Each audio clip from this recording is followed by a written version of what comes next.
ఆఫ్ఘన్ను హస్తగతం చేసుకున్న తాలిబాన్లు తమ దురాగతాల పరంపరను కొనసాగిస్తున్నారు. తమకు వ్యతిరేకంగా ఉన్న వారిని ఊచకోతకు వస్తున్నారు. 20 ఏళ్ల సుదీర్ఘ యుద్ధాన్ని ముగించుకుని ఆఫ్ఘన్ నుంచి అమెరికా సైన్యం వెనుతిరగగానే కాబూల్ విమానాశ్రయాన్ని ఆక్రమించుకున్నారు.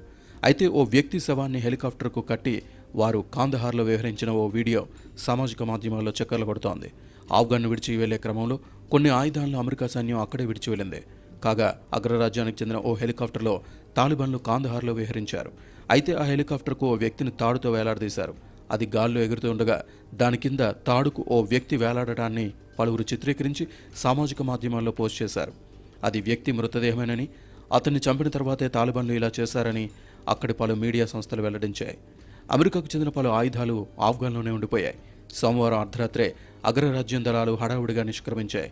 తాము వెళ్లకముందే ఇక్కడున్న అన్ని ఆయుధాలను నిర్వీర్యం చేశామని దళాలు పేర్కొన్నప్పటికీ అది సాధ్యం కాలేదని స్థానిక మీడియా వర్గాలు పేర్కొంటున్నాయి. తాజాగా అమెరికా హెలికాప్టర్లో తాలిబాన్లు విహరించడం ఆ ఆరోపణలకు బలం చేకూర్చేలా ఉన్నాయి.